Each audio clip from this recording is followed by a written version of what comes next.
ex à une fête, nous nous sommes embrassés et avons terminé la soirée ensemble pendant l'absence de mon mari. Je ne sais plus quoi faire car je me rends compte que je suis encore très attiré par lui. Pourtant, j'aime mon mari, mais aussi qu'il peut être le père de mon enfant. Cher grand mamito, je m'appelle Valérie, camère de 29 ans, mariée et installée au States depuis 5 ans. Je vous écris pour vous demander des conseils sur ma situation car je reste confuse. J'ai grandi à Douala dans la zone de Bonabéry avant que mes parents ne déménagent pour le quartier Maképé. J'étais alors en classe de terminale A4 et j'ai dû changer de lycée. C'était assez difficile car j'avais laissé tous mes amis du quartier et mes camarades de classe à Bonabéry et surtout mon petit ami de depuis la classe de 3e. Il s'appelle Collins et on se connaît depuis tout petit. C'est en classe de 3e que nous nous sommes embrassés pour la toute première fois. Il faut dire qu'il savait bien embrasser. J'avais déjà eu à embrasser des gars avant, mais avec Collins c'était différent. Nous avons pris les cours de catéchèse ensemble depuis la classe de 5e et la confirmation en classe de 3e. On marchait souvent ensemble pour y aller, mais également au retour, mais aussi les jours de messe. Il était enfant de cœur et très intelligent. Je crois que j'étais très vite tombé amoureux de lui. C'est plus d'1 an après ce premier baiser que nous nous sommes devenus sexuellement intimes. Nous avons tous les deux obtenu le probatoire la même année et envisagé même déjà la possibilité de partir dans la même université, question de rester ensemble. C'est dans cet élan que mes parents ont décidé de changer de quartier. C'était devenu très difficile de se voir autant qu'avant car le transport coûtait cher. De plus, dès la rentrée scolaire, il fallait se concentrer sur la préparation du bac. Collins et moi avons essayé de nous voir autant que possible et à chaque fois qu'on se séparait, j'avais l'impression de laisser une partie de moi. Mais petit à petit, la distance a fait ses effets. J'avais de nouveaux amis également avec qui j'étudiais. J'ai raté le bac cette année-là. Collins a réussi et s'est envolé pour la France. L'année suivante, j'ai pu obtenir mon diplôme avec mention. Seulement, pendant l'année, beaucoup de choses avaient changé. Collins était devenu distant et ne retenait plus mes appels et messages. Je me suis dit qu'il avait sûrement rencontré une benguiste et m'avait remplacé. Mes inquiétudes se sont confirmées quand j'ai découvert ses photos sur Facebook. J'ai compris que je devais tourner la page. Nous avons discuté et avons pris la décision que c'était mieux de rompre.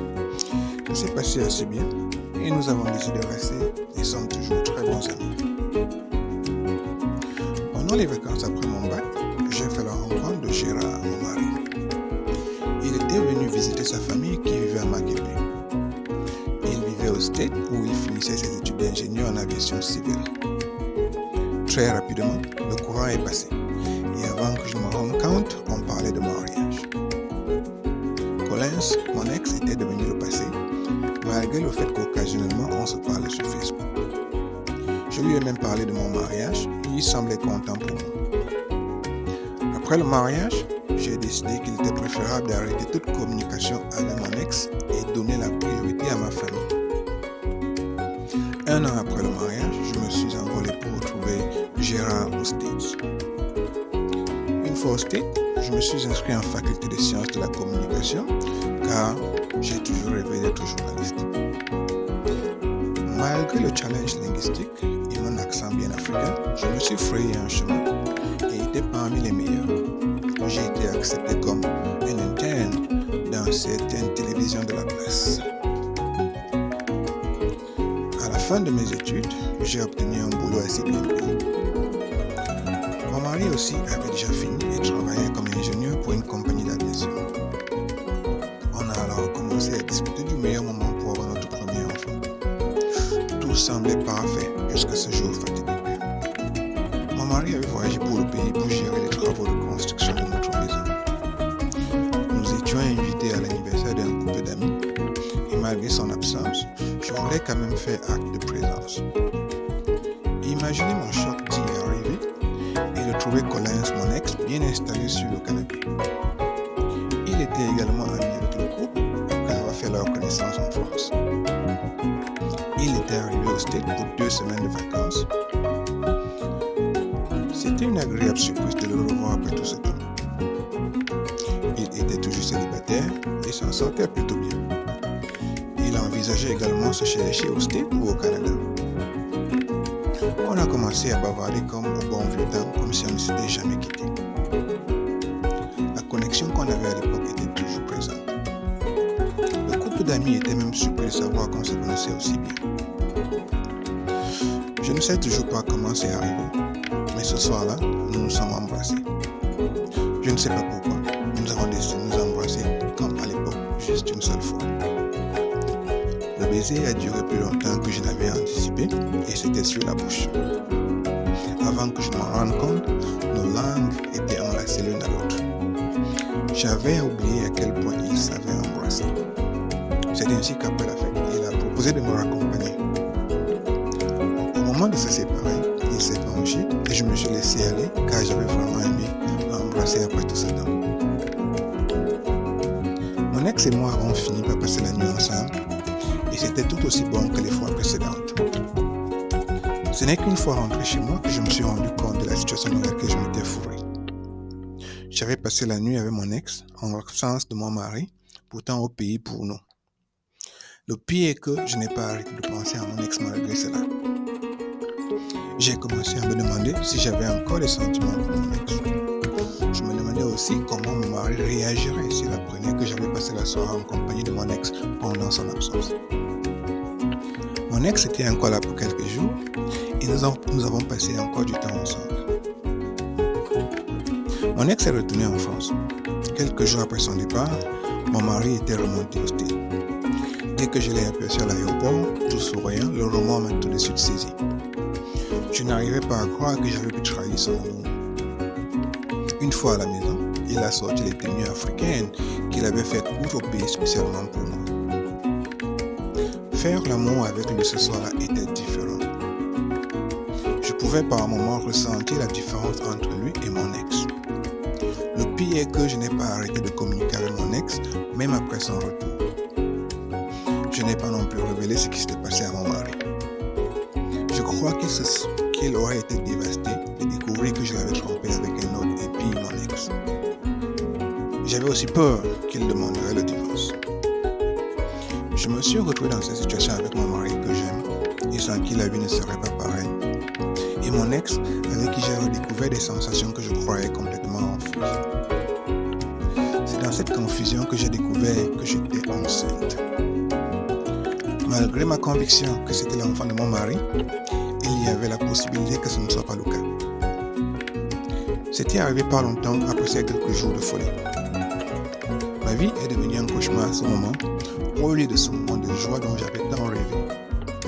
Je passais parfois des nuits à pleurer et prétextais manquer la présence de ma famille quand mon mari me surprenait. Mon mari a fait monter ma mère pour m'assister avec l'accouchement et la prise en charge du bébé. Mais ma mère, je n'ai pas pu me confesser car je connaissais à quel point elle aime son beau-fils. Plusieurs personnes sont venues voir le bébé et, comme d'habitude, la division entre ceux qui estimaient que l'enfant me ressemblait et ceux qui pensaient qu'il était plutôt la copie de mon mari. J'avoue que je me sentais mieux d'entendre parler de ressemblance avec mon mari qu'avec moi-même. Mon ex a appris que j'avais accouché. Il a fait la blague une fois qu'il pouvait être le père de mon enfant. C'est là que j'ai décidé d'arrêter tout contact avec lui afin de me concentrer sur ma famille. J'envisage même de faire un test d'ADN. Je prie et j'espère que ça confirmera que mon mari est bel et bien le père de mon enfant. Je l'aime et souhaite continuer à bâtir ma vie avec lui, même si j'ai encore des sentiments profonds pour mon ex. Je crois que mon secret restera jamais avec moi jusqu'à maintenant. Mais je ne sais pas comment je réagirai si mon ex se trouve être le père de mon enfant. Il est encore célibataire et semble intéressé à une vie ensemble. Que faire dans cette situation? Vos conseils seront la bienvenue. Merci de m'avoir lu. Le coin du grand mamito. L'histoire d'aujourd'hui est très intéressante et se produit plus souvent qu'on ne le pense. Valérie a clairement un problème à résoudre le plus tôt possible. Il est apparent qu'elle est dans un conflit émotionnel qu'il faut résoudre. C'est une position très difficile, mais elle doit l'affronter et faire preuve de maturité et d'honnêteté avec elle-même, mais également son mari et son ex. La meilleure des options semble être de confirmer le père de l'enfant et de se mettre en couple avec la personne, même si cela implique divorcer de son mari. Mais la question est de savoir si Valérie est en mesure de rester fidèle à son mari s'il est le père de l'enfant. Pour le savoir, elle doit prendre la décision difficile d'être honnête avec lui et prête à accepter les conséquences de ses actions, pouvant aller jusqu'au divorce. Il est important également de faire une analyse profonde de ce qu'elle ressent. Est-elle sûre que ce qu'elle éprouve pour son ex est de l'amour? Si oui, pourquoi l'avait-il abandonné après son arrivée en France? La réponse à cette dernière question pourrait l'aider à éviter de faire une bêtise qu'elle peut regretter plus tard. Il est donc important d'avoir une conversation honnête avec son ex avant de comprendre exactement la suite. Mais cette conversation ne devrait pas être l'opportunité pour la confusion de continuer. Si c'est le cas, l'idéal pour Valérie serait d'éviter l'ex et de se donner un peu d'espace pour voir clair et savoir ce qu'elle veut. Elle devrait se souvenir aussi de son mari qui a toujours été présent, l'aime et a le droit à une femme honnête et fidèle. Il est possible que Valérie ne s'ait jamais donné le temps de cicatriser de sa séparation avec son ex et que le mari a juste été comme une bande au-dessus du milieu. Sinon, comment comprendre qu'elle ait pu passer la nuit avec l'ex dès la première opportunité? Pour une personne mariée, embrasser une autre personne sur la bouche pour 5 ou 20 secondes est complètement inapproprié. Pour conclure, il faut se souvenir que l'herbe semble toujours plus verte de l'autre côté jusqu'à ce qu'on y arrive. Si quelqu'un vous a montré par le passé qu'il pouvait vivre sans vous, il faut savoir que ça peut également se reproduire. À un certain âge, il est difficile de recommencer une nouvelle relation, mais personne n'en voudrait à Valérie de quitter son mari à la poursuite de son bonheur, car après tout, nous sommes tous à sa recherche. Mais il est important de ne pas détruire celui des autres dans notre voyage et de rester honnête. Merci de nous avoir suivis. Si vous avez aimé cette histoire, abonnez-vous à notre chaîne pour d'autres histoires tout aussi passionnantes et instructives que celle-ci. N'hésitez pas à partager et n'oubliez surtout pas de cliquer la cloche de notification pour ne pas rater nos prochaines vidéos. Merci une fois de plus.